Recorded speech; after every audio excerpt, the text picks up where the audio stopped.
Hello everyone, I'm Shuichi Ihara from DDN. Today I want to talk about the Lustre on the Kubernetes and how we can leverage the advanced Lustre feature on the Kubernetes through the CSI. Let me start with some of the trends that we are seeing today. In modern AI infrastructure, we see the large-scale GPU combined with the high-speed network like the InfiniBand, the Ethernet LUG, and the Kubernetes is now the more rapidly becoming the standard platform for managing those environments. At the same time, the user model is changing. So users no longer considered with infrastructure, they are focusing on the application. Storage is now more abstracted by the Kubernetes through the PVC or storage classes, which I will talk about more detail later. However, the high-performance storage is still essential for the workload. Then the Lustre is obviously the center of that. But the challenge is that the Lustre has a lot of the advanced capability. However, they are not easy to expose to the Kubernetes model. So this is the gap, so I want to talk about today, then how we address that. This slide shows a difference between the traditional system, like HPC, and Kubernetes. If we look at the traditional model, the user log in to the system, typically the SSH, then directly access the file system. So that each of the user identified the UID on the GID, then same UID on the GID, the Lustre used the file permission. In the Kubernetes, this is completely different. So users do not log into the login node. They interact with the system with the API from anywhere, even your laptop. And resource is automatically dynamic, the provisioning. Authentication is by the TLC and the token, not the UID and GID. So the interaction model, the fundamentally different, and that means so our storage layer also needs to be adapted.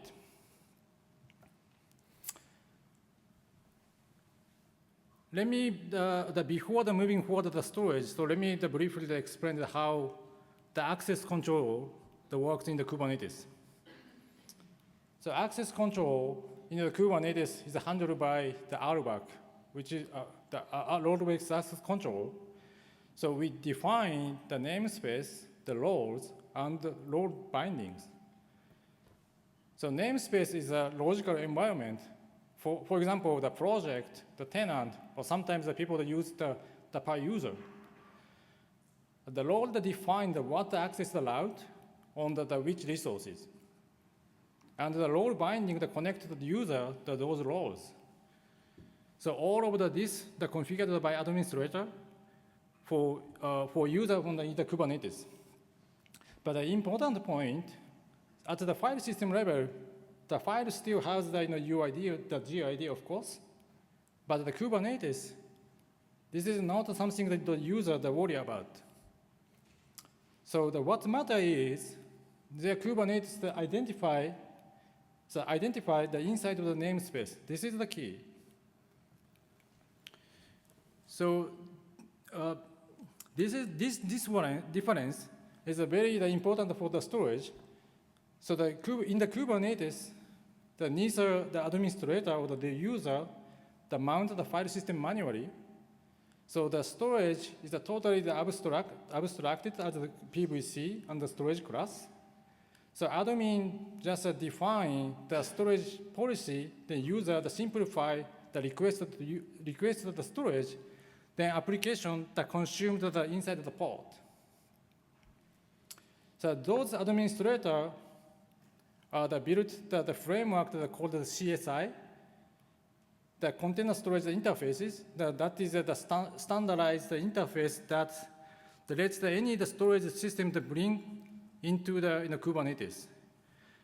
So the file system itself is hidden from the user, but the question is how we control the connect the Lustre to this model without losing what makes the Lustre powerful. So this is where the exascaler CSI come in. So it's enabled the Lustre to be used in the Kubernetes environment. It is already deployed at the scale in the many HPC AI on the HPC cluster with 1,000 GPU. So it supports the OpenShift on the upstream the Kubernetes with both the x86 and the ARM CPU. So it's also integrated natively integrated the Kubernetes abstraction.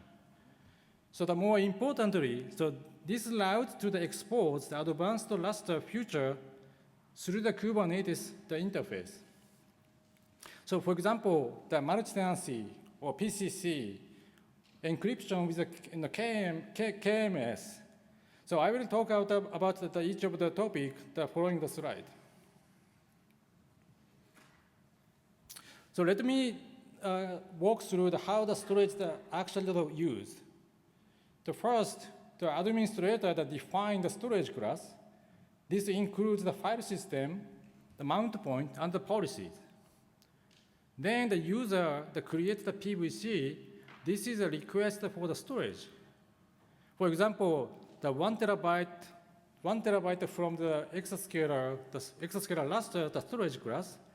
Then finally, the application consumes the storage inside of the port. That port just lists the PVC name in the volume mount.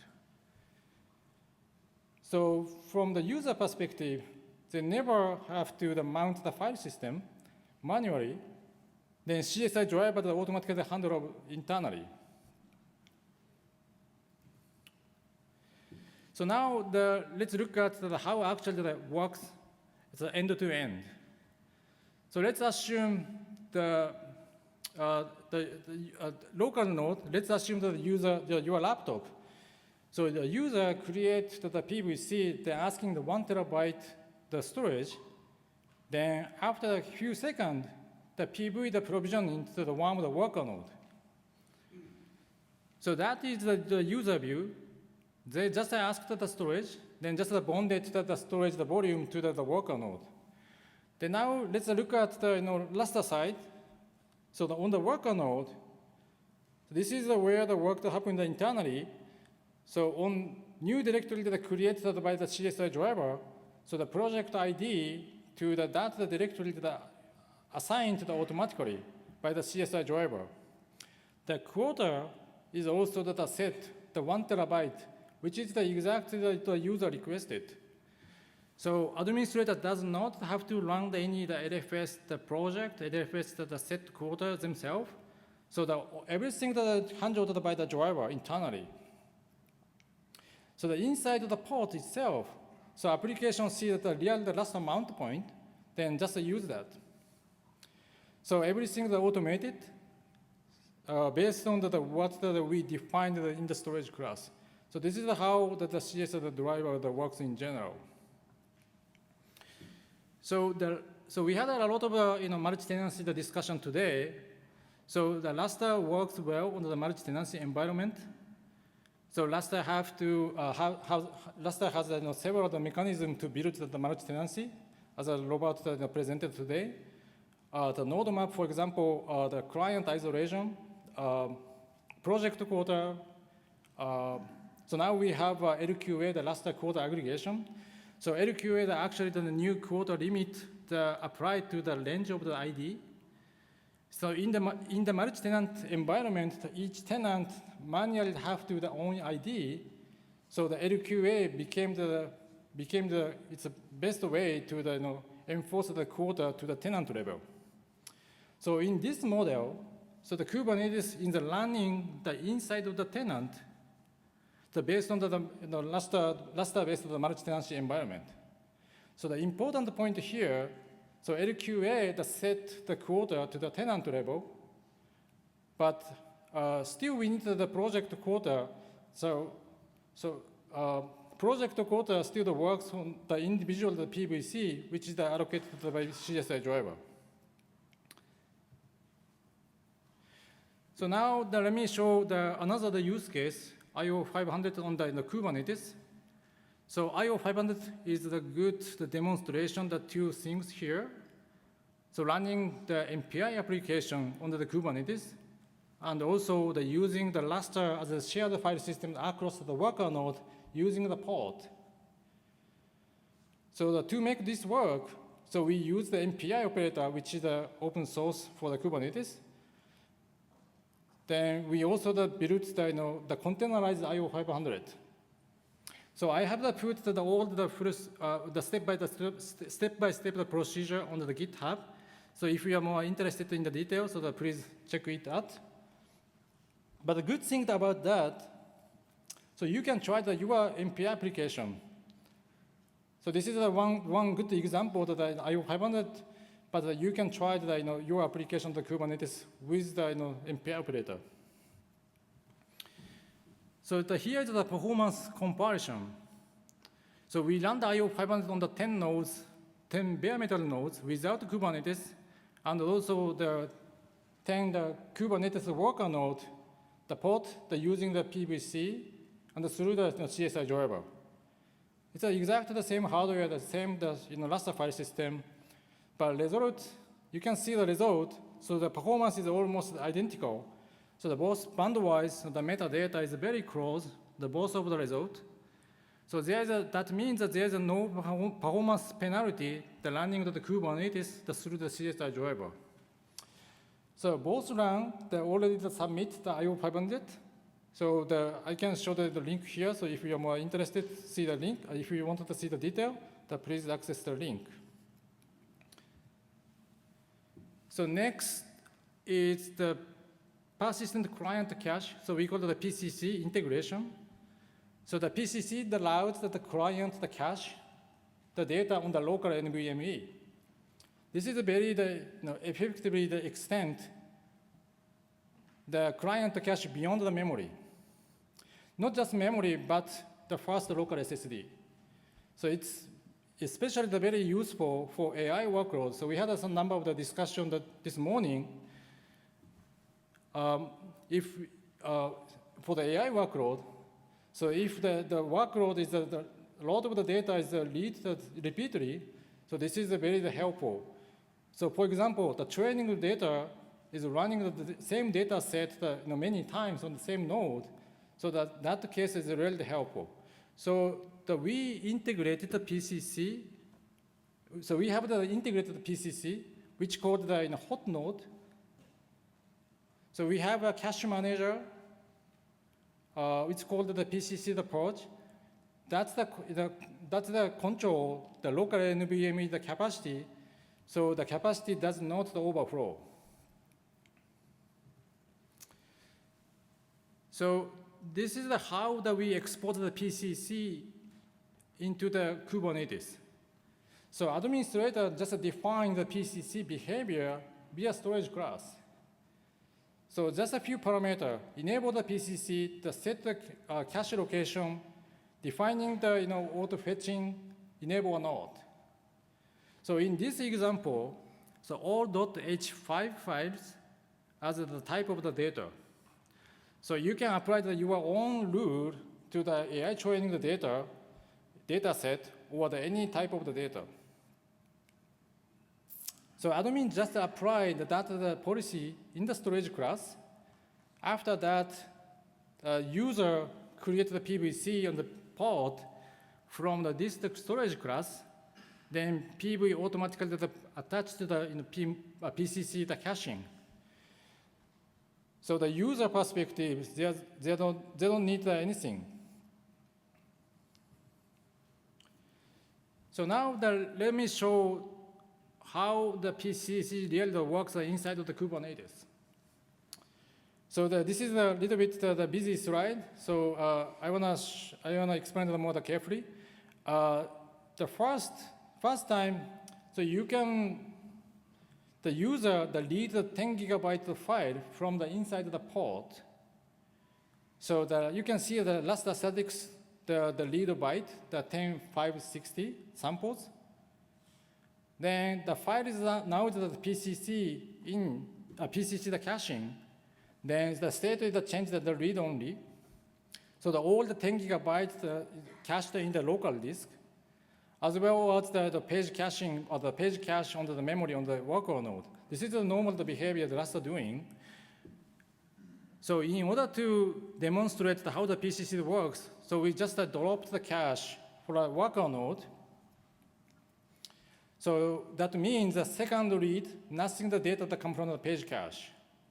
So the user reads the same data again from the same port, but you can see on the statics on the Lustre, so still the 10560, the samples, that means the same number of the first read. So that also indicated, so data is not come from the Lustre, so no traffic at all. Then all the data that come from the PCC on the local disk, local NVMe in the worker node. So inside the port, the application still access the data transparently, so that nothing the control, nothing the setting, nothing the special for the application. So next one, so Lustre client encryption. So Lustre supports the FS crypt, the best encryption on the client. So this is a very scalable, the high performance, the encryption that works everything on the client. Then it's also the support the per user, the per directory. Then each user has their own encryption key. Without the encryption key, so even the administrator, the root, cannot access the data. So this is great. This is very powerful. This is very well. However, so one of the challenges, so we are always discussing about how do they manage the key. So if we look at the 100th user, the distributing or the loading the key, so that became the real operation problem. So the next question is how we do make this manageable in the Kubernetes.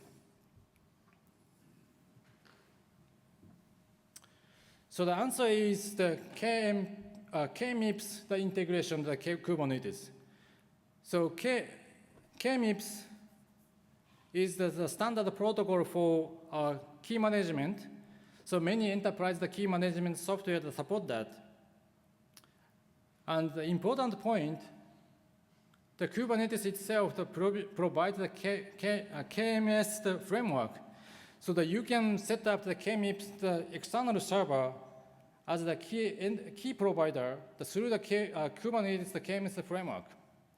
So admin just configure the KMIPS, the encryption in the storage class and the secret. So there is just a two parameter in this. There's a two parameter in the storage class. So where the KMIPS server, the endpoint, and just like encryption is enabled. So after that, the user creates the encrypted PVC with this storage class.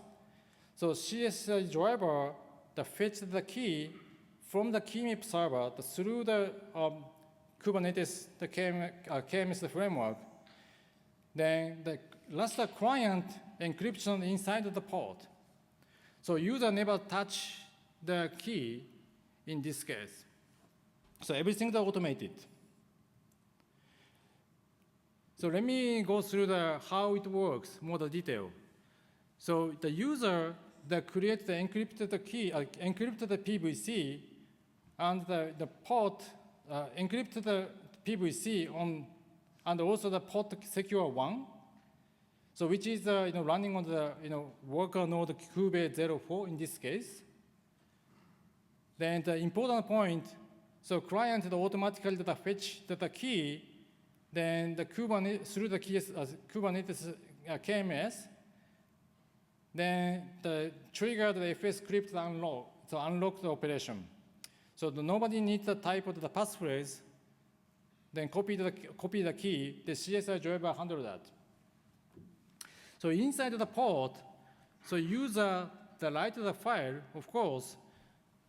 Then from the pod perspective, this is just a normal file access. Then so if you go to the another cluster client like Kubernetes 01 in this case, so admin try to read the same file, but it's failed because there's no key on that node. So even the administrator cannot access the data without a key. So now the user that creates another second pod, the secure 2, then attach the exact the same PVC, the PV, on a different node. So the user that still access the data through the user still access the data on the data pod on the data worker node, because of the key is already key is already loaded the second worker node through the Kubernetes KMS server, a KMS framework. But in general, so the normal Lustre setup, in order to access the encrypted data from another client, so you have to copy the key to another client, or you have to type the passphrase as a client. So this is very painful. But in the Kubernetes, so key management is fully automated. So the user doesn't know nothing. So the data is still all encrypted. So we have some other interesting in the future integrated in the CSI driver. So as I presented earlier, so idea is almost the same. So we want to implement it, then integrate it in the Kubernetes storage classes. Then admin just set the policy. Then user just use that storage class with the PVC. So some example. So client-side compression. This is also implemented. So you can just enable the compression enable in the storage class. So block driver. So of course the Lustre doesn't support the block driver today, but we set up file on the Lustre, then set up the ublock for the application. Then expose to the Kubernetes pod. So this is the match the first of the loopback devices. Then we are getting the million IOPS through the ublock driver. The other thing, the multiple mount point per PVC. So you can choose the bind mount or the multiple mount point per the PVC. So if you need more the metadata performance, so you can use the multiple mount point option. Otherwise, just default bind mount. So the other thing, if you want the particular Lustre client setting on the worker node, so you can configure the Lustre setting in the storage classes. Then you can set up the new PVC with the new parameter for the benchmarking or the particular testing. So this is also the use for the integration. Then summarize. So the Lustre is still a key foundation of the HPC and the AI infrastructure. So Kubernetes is already running at the large scale cluster, the GPU, in the production today. So Exascaler CSI driver that provides the Kubernetes access to build the Lustre ecosystem, the seamless and transparent. The user do not need to be the Lustre expert. And more importantly, it's unlock the advanced Lustre capability inside the Kubernetes. So multi-tenancy on the PCC, the encryption, the compression, whatever we have a future today, so we can integrate the CSI driver. So we already integrated the CSI driver. So and even more, so the more interesting the future also looking at. So for example, the trash can, maybe so we can look at the PVC the recovery using Lustre trash can in the future. So So this is what I discussed on today. So the Lustre, the Kubernetes work together, the CSI integration, how do we bring the Lustre, the future into the Kubernetes, then it works. So that is my presentation. Thank you very much.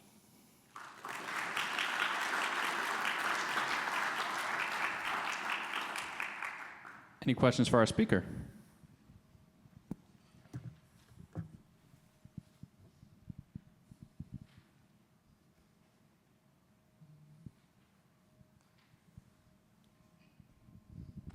I figure if I give 2 presentations, I get to harass speakers more. So, quick question. AWS put their CSI driver, I think in like 2018, into Kubernetes SIG, and ours is up there as of like 4 years ago. Okay. I couldn't find yours there. Are you guys planning to get it into Kubernetes SIG so it's standardized, or is this something that you're just going to vendor lock?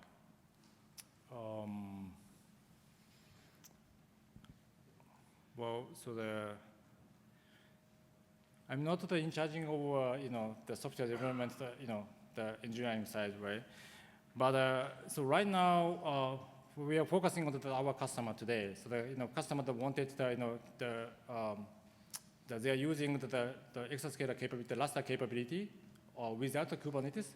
But they wanna going to be using the Kubernetes. They wanna keep the same future in the Kubernetes. So that's why the idea of we are integrating that feature into the Kubernetes driver. But the future, maybe that's the one the consideration to organize standardize. Oh yeah, no problem. Sure. So like Kubernetes SIG, like the special interest group, basically is a vendor neutral area where people publish their CSI drivers for like different storage subsystems. So you don't have. So I was just calling out that AWS and Azure at least have them there. GCS may as well. I don't know. But my point was like, this seems new. I don't know when it was launched, but I couldn't find it there, so I didn't know if you guys had put it there. But it just GitHub's search capability is kind of bad sometimes. We don't have it today, but we're looking into it. Okay. So it's not there today. Maybe we'll get it in the next few months. They have it, the review process makes sure it's standardized so that like if you bring your own kube, it's all like, yeah, no, reasonable. Okay, thank you. So by the way, so the binary is already the GitHub, but it's not the source code yet.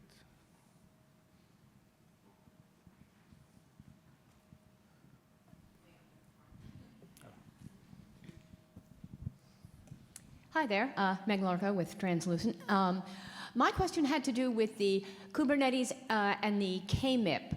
I have control over my clusters, and I can be a Kubernetes admin. Mm-hmm. I have no control over my Kerberos server. So is KMIP something that has to be resident or an additional module or something on the Kerberos server? I have no idea, Sebastian. You need access to the KMIP server somehow. It's between you and the admin of the Kerberos. We do not control that. So KMIP comes. So you need access to the. You should be able to essentially register with the KMIP server. How it's done? It's between you and the Kerberos admin in this case. Oh, okay, so that's a part I have to look upstream to coordinate with, because I said I have no control over the KDC and what's on it and what it runs. Correct. So from the exascaler perspective or from the Lustre perspective, you need to have that access. Okay, thank you. Sure.